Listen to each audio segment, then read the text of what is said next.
Alright, y'all asked for it. Here it is. Here is the Overwatch 2 Tracer and Genji Wave 1 Funko action figure review. Well, now let's get this thing started. Alright, so we're going to kick this off with the poster girl of Overwatch herself, Tracer. Now, when I first got these figures, I was actually really excited because I didn't realize Funko was making these new figures. And also, I'm a huge fan of Overwatch, and Tracer is like my favorite character. I made her. But to be quite honest, okay, don't get me wrong, these are great, but they don't have a lot to offer. So you can bend her legs that way, but no double joints. Her eggs have ankle pivot. If you can bend that much that way, that much up way. You can bend her arms this much backwards. No double joints. Her head will go up that way, that much that way. And her legs, well, okay, so her legs are on a ball joint, and this is the same thing with the Genji figure. But just be careful while you're posing her because it will pop off if you're not careful. You can easily pop it back on, but it definitely will loosen up the joints. And of course, next we have my boy Genji, the cyborg ninja himself.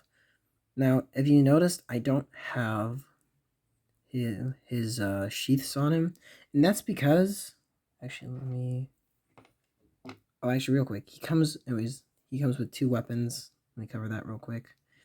His short blade and his katana, which slides in here pretty well. And also, I really like the katana. I really like the paint apps on this thing. It looks really nice.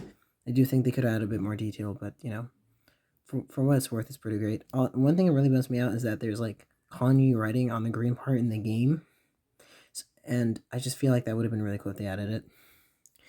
Anyway, back to the main issue. Oh, actually, I can sign this thing real quick. Yep. What really bothers me is that you can pop them in right here, but they're not a very snug fit. Actually, yeah, see, it doesn't take much to plop them off. And, you know, I'm not sure if that was a good example just now, but still, when you're posing and you have these things on, you better want to pose it last because it's going to drive you insane. Anyway, you move his arms up like this, do a 3 full 60 rotation,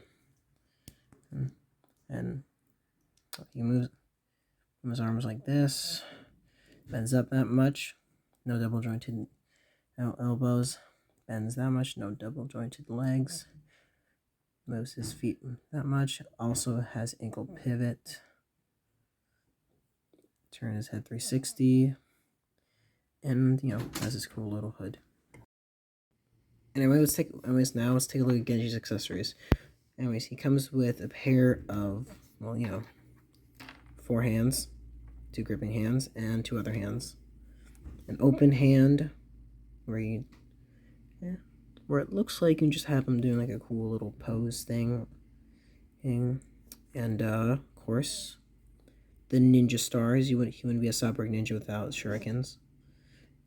And there's no throwing effect like with the Hasbro Overwatch 2 Ultimate figures. Just this pair of gripping hands with the shurikens. And I really wish they added that in. And of course, you saw this earlier, a Genji with a hooded cloak. Now, I can definitely say you could probably take the head out. It's not molded to the hood. So yeah, and honestly, I really like this. I think the hood looks amazing, and I thought it looked really cool on Genji in the game and in the Overwatch short where they all get together and how amazing that was. So this is honestly my favorite head sculpt of any Genji figure I've seen. And I know that's saying a lot, but I just think the hood looks really awesome. Alright, next we have Tracer's accessories. Anyway, she comes with her dual-wielding plasma pistols. At least I think that's what they're called. Anyway, there's not much paint decals on this thing. For the most part, I think they do a good job of highlighting the main parts. I just wish Funko could have put a bit more effort into it, but it's okay considering, you know, the small figures of their stature. Next, we have her switchable head.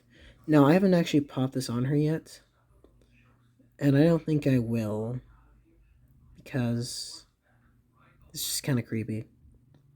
I mean, I love that they gave her a winking face because it's just that shows Tracer's cheeky side, but those lips and the skin tone just feels a little off. Actually, no, it's fine. No, it's off. It's off. It's not as bad as it is through camera right now, but no, I just feel off, and it feels like the lips, the pink lips. That's just a little much. It could have been lighter. I honestly prefer the regular Hot Scuff a little better, so I might just keep it on that. Anyway, she comes with a pair of 4 interchangeable hands and 1 other hand. So we have our gripping hands, of course, and we have our finger gun hands, and for that you can pose her with, like in that one emote in the game, pew pew. And we have a plasma bomb holding hand. Now, what's interesting is that there's also one here as well. And I honestly wish that we could have gone this as a detachable accessory rather than having it molded to the hand. I just feel like that would have been a cooler feature. Also, actually, now that I'm looking at the Chrono Accelerant on the back, I really like this. Like the blue. Ooh, just really stands out. I think it looks really nice.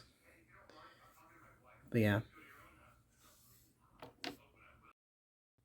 And here are the Genji and Tracer figures standing together. And honestly, guys, if you want to know my opinion of whether you should pick these up, yeah, I think you should. They obviously, and you know what? They do have some kinks to work out. I think Funko definitely needs to improve on these because I know they can do better. Hasbro can do better. McFarlane can do better. And because honestly, I really like the Overwatch Ultimate figures, and I think Hasbro did a solid job with them. But now that Funko has the rights, I don't think they fully did it justice. But that doesn't mean I'm not trying to discourage you. I feel like I'm kind of contradicting myself, saying that you should have bought them. But no, I think you should because these are kind of cool, and I'm very lucky to have them in my collection. And if you want to pick these up, and if you're lucky, I've seen these at 2 Hot Topics. The one I went to where I picked these up had all 3, and the other one just had the Tracer. And the other figure in the way, of course, is Reaper. Anyway, for what it's worth, at the price range of around $14, I think you should pick these up because someone else will, and then you're gonna be like, oh, maybe I should have picked them up. Believe me, I think as collectors, we've all been in that situation. So yeah, I give these about a 2.5-star rating. So I hope this is helpful to like give you a better perspective if you want to buy these figures or not. Thank you, and have a great day.